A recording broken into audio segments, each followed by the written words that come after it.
संगत दे विच इस पंडाल दे विच गुरु ग्रंथ साहब दी ते चरनां च विशेष तौर ते संगत रूपी हाज़री पा रहे ने आम आदमी पार्टी के राष्ट्रीय कन्वीनर श्री अरविंद केजरीवाल जी। सो मैं उन्होंने बेनती करदा कि वो आउण और आके संगतां नाल अपने विचारां दी सांझ पाउण। बहुत सत्कारयोग श्री अरविंद केजरीवाल जी।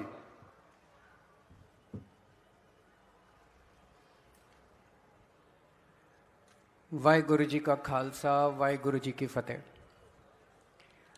आज श्री धन धन गुरु श्री गुरु ग्रंथ साहब जी के चरणों में दुनिया के कोने कोने से आई हुई सारी साध संगत को मेरा प्रणाम, मेरा नमन, आप सब लोगों को मेरा नमस्कार।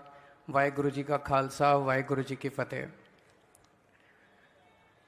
मैं पिछले 3 दिन से यहाँ पे आया हूँ। मेरी पत्नी सुनीता केजरीवाल भी मेरे साथ आई हैं और ये पवित्र शहर श्री आनंदपुर साहब, यहाँ पे एक अलौकिक शक्ति का अनुभव होता है। इसके कण कण में, इसकी हवा में शहादत और अलौकिक शक्ति का अनुभव होता है। परसों हम लोगों ने सर्वधर्म सभा उसमें शामिल हुए, शिरकत की। कल हम लोग तख्त श्री केशगढ़ साहब नतमस्तक हुए, गुरुद्वारा सीसगंज साहब नतमस्तक हुए, गुरुद्वारा श्री गुरु का महल नतमस्तक हुए, गुरुद्वारा दमदमा साहब गए, गुरुद्वारा थड़ा साहब गए जहाँ पे कश्मीरी पंडितों से गुरु साहब जी मिले थे, गुरुद्वारा जन्म स्थान 3 साहिबजादे जहाँ पे उनका जन्म हुआ था वहाँ नतमस्तक हुए। इन सभी जगहों पे, इन सभी गुरुद्वारों में, पवित्र स्थानों में जबरदस्त अलौकिक शक्ति है। आप वहाँ जाते हैं, अजीब शांति का अनुभव होता है आपको। इन 3 दिनों में जो मैंने अनुभव किया, शायद जिंदगी में मैंने कभी ऐसा पहले अनुभव नहीं किया। अभी समापन समारोह है, इसके बाद हम लोग दिल्ली के लिए चले जाएंगे, लेकिन यहां से मैं एक जबरदस्त अनुभव, एक अलौकिक अनुभव लेके वापस जा रहा हूं। हम लोग 350 साल पहले श्री गुरु तेग बहादुर जी साहब जी के शहादत जो हुई थी उसको याद करने के लिए, सम्मान देने के लिए एकत्रित हुए हैं। भाई मतीदास जी, भाई सतीदास जी, भाई दयाला जी, उन सब लोगों ने जो शहादत दी थी उसको सम्मान देने के लिए एकत्रित हुए हैं। मैं दिल से उन सब लोगों को सम्मान देता हूं। और पूरी पंजाब सरकार, पूरी आम आदमी पार्टी की सरकार पिछले कई महीनों से इस पवित्र मौके को ऐतिहासिक बनाने के लिए लगी हुई है। जैसा भी हमारे दोनों मंत्रियों ने बताया, रात दिन सुबह शाम, आप लोगों ने सोशल मीडिया पे भी देखा होगा कैसे रात को 1-1 बजे, 2-2 बजे हमारे मंत्री, हमारे विधायक, हमारे अफसर, किसी भी भक्त को किसी भी तरह की कोई तकलीफ नहीं होनी चाहिए। पूरे आनंदपुर साहब को इतना साफ सुथरा किया गया है, यहां तक कि एक टॉयलेट में मंत्री जा जाके खुद देख रहे हैं कि किसी तरह की कोई गंदगी तो नहीं है, सफाई का इंतजाम है कि नहीं है। ड्रोन शो का इंतजाम जिसमें उनके जीवन को दिखाया गया, लाइट एंड साउंड शो का इंतजाम, नगर कीर्तन का इंतजाम, बहुत इंतजाम किए गए हैं। लेकिन जैसा उन्होंने कहा, आप कितना भी इंतजाम करो, कुछ ना कुछ कमी तो रह जाती है। अगर कुछ कमी रही तो उसके लिए मैं माफ़ी चाहूँगा पंजाब सरकार की तरफ से, मान साहब की तरफ से, अपने सभी मंत्रियों की तरफ से। अगर किसी चीज़ की कोई कमी रह गई तो हम माफ़ी चाहते हैं। गुरु साहब जी का सबसे बड़ा संदेश क्या था? एक ओंकार, भगवान एक है। भगवान तक पहुंचने के रास्ते अलग अलग हो सकते हैं। कोई किसी रास्ते से भगवान के पास जाता है, कोई किसी रास्ते से भगवान की तरफ जाता है, कोई किसी रास्ते से भगवान को पाना चाहता है, लेकिन भगवान एक है, एक ओंकार। आज पूरी दुनिया में इतनी लड़ाइयां चल रही हैं, मजहब के नाम पे सब लड़ रहे हैं। हमारे देश में मजहब के नाम पे कितनी लड़ाइयां चल रही हैं। मैं सोच रहा था कि अगर केवल एक हफ्ते के लिए, एक हफ्ता छोड़ो, केवल 24 घंटे के लिए अगर गुरु साहब के संदेश को सब लोग मान ले और लागू कर लें दुनिया के अंदर, सारी लड़ाइयां खत्म हो जाएंगी, दुनिया शांति आ जाएगी पूरे दिन।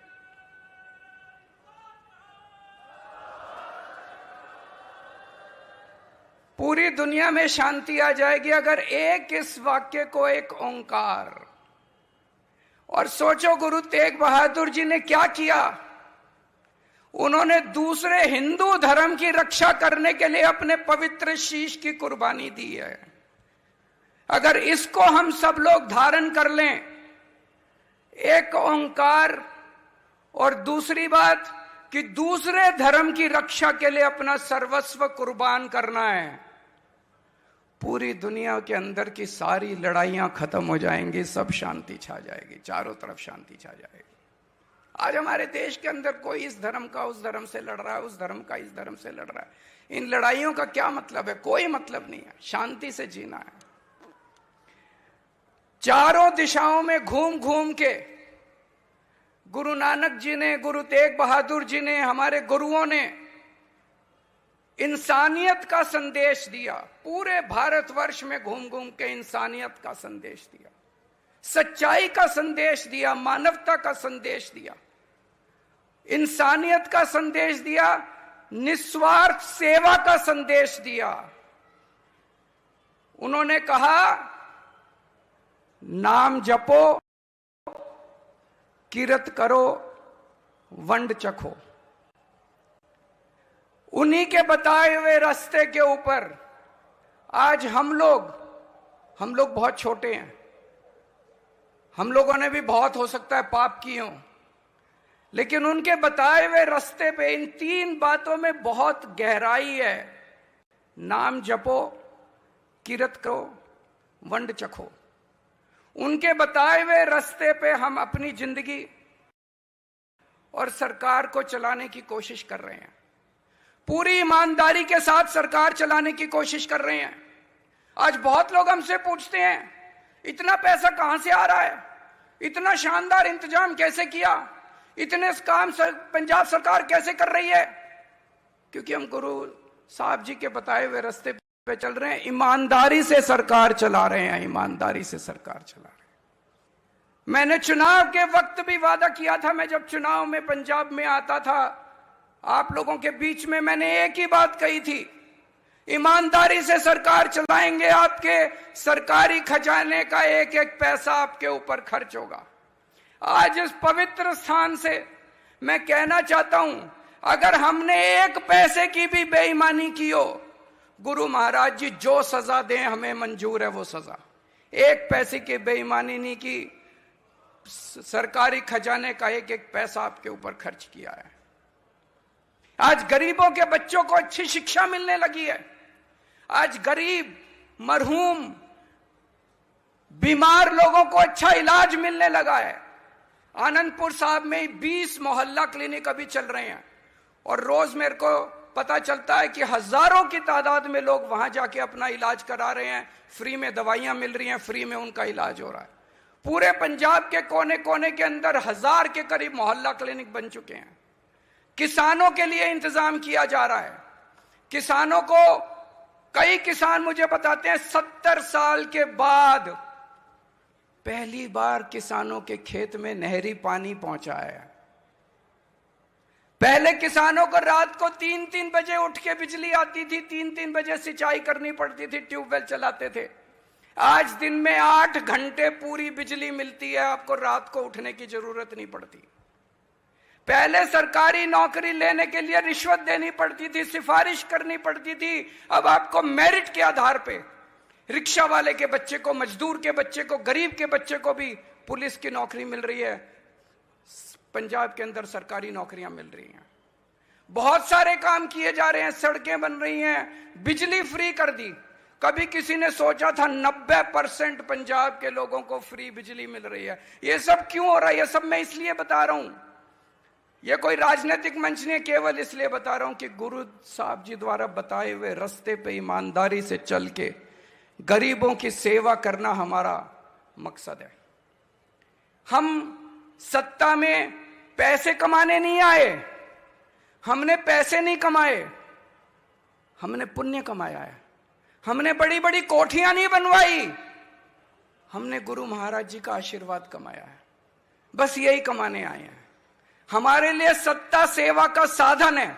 हम सत्ता में आए हैं सेवा करने के लिए, और गुरु महाराज जी के हम बहुत बहुत शुक्रगुजार हैं कि हमें निमित्त बना के हमारे जरिए ये सेवा करने का मौका मिला। आज हमें बेहद खुशी है कि ये 350वां दिहाड़ा हमारी सरकार के दौरान हुआ और हमें ये आयोजन करने का मौका मिला। इसके लिए मैं बहुत बहुत शुक्रगुजार हूं गुरुजी महाराज का। गुरुजी महाराज का संदेश था, सब बराबर हैं, चाहे कोई इस धर्म का हो, चाहे उस धर्म का हो, चाहे ऊंची जात का हो, चाहे इस जात का हो, चाहे उस जात का हो, सब बराबर हैं। हमने भी अपने काम के अंदर सबको बराबर माना है। स्कूल खुलवाए, उसमें सब धर्मों के बच्चे पढ़ते हैं, उसमें सब जातियों के बच्चे पढ़ते हैं, साथ बैठ के पढ़ते हैं। अस्पताल खुलवाए, मोहल्ला के खुलवाए, उसमें इस पार्टी के लोग बच्चे उनका भी इलाज होता है, उस पार्टी वालों का भी इलाज होता है, इस धर्म का भी इलाज होता है, उस धर्म वालों का भी इलाज होता है, इस जाति वालों का भी इलाज होता है, उस जाति वालों का। सब बराबर हैं। गुरुजी महाराज के संदेश को हम पालन करने की कोशिश कर रहे हैं। मुझे बेहद खुशी है, कल पंजाब सरकार का ऐतिहासिक विधानसभा सत्र हुआ। इसके लिए मैं मान साहब को बहुत बहुत बधाई देना चाहता हूं कि कल उन्होंने पंजाब सरकार के स्पेशल विधानसभा सत्र में, जो पूरी दुनिया में करोड़ों करोड़ों लोगों की मांग थी कि अमृतसर ओल्ड सिटी, तलवंडी साबो और आनंदपुर साहब को पवित्र स्थान का दर्जा दिया जाए, वो कल विधानसभा सत्र ने पास किया, मंजूरी दी, और करोड़ों करोड़ों लोगों की भावनाओं का सम्मान किया गया। और केवल यह ऐलान नहीं किया गया, एक तरफ जहां यहां पे मीट, गुटखा, तंबाकू, शराब, इसके बेचने पे पाबंदी होगी, दूसरी तरफ इन 3 शहरों का जबरदस्त विकास किया जाएगा, सफाई की जाएगी और इनको बहुत बड़े स्तर के ऊपर इनका विकास किया जाएगा। आज इस मौके पे मैं मान साहब से एक विचार करने के लिए गुजारिश करूंगा कि गुरु तेग बहादुर साहब जी का आज हम शहादत दिवस मना रहे हैं। उसके मौके पे अगर आनंदपुर साहब में एक कोई world class institute, world class university उनके नाम पे अगर बनाने का ऐलान किया जाए, तो मुझे लगता है कि उनकी शहादत को हम बहुत अच्छे से सम्मान दे पाएंगे। मैं मान साहब यहाँ बैठे हैं, सीएम साहब, उनसे दरखास्त करूंगा, यहाँ से हम लोग वापस एक बहुत अलौकिक अनुभव, बहुत शांति महसूस करके वापस जा रहे हैं। मैं वाहेगुरु जी के चरणों में अपना नमन करता हूँ। बहुत दूर दूर से, बहुत अनेक जगहों से धर्मगुरु आए हुए हैं सब लोग, इन सबके चरणों में मैं अपना नमन करता हूँ और सभी धर्मगुरुओं से प्रार्थना करता हूँ कि सबके लिए चढ़ती कला का आशीर्वाद दें, हमारा पूरा पंजाब तरक्की करे। और गुरुजी महाराज से प्रार्थना करता हूँ सारी साध संगत को अपने आशीर्वाद दे, सबको खुश रखे, सबको स्वस्थ रखे, सबकी मनोकामना पूरी करे। वाहेगुरु जी का खालसा, वाहेगुरु जी की फतेह।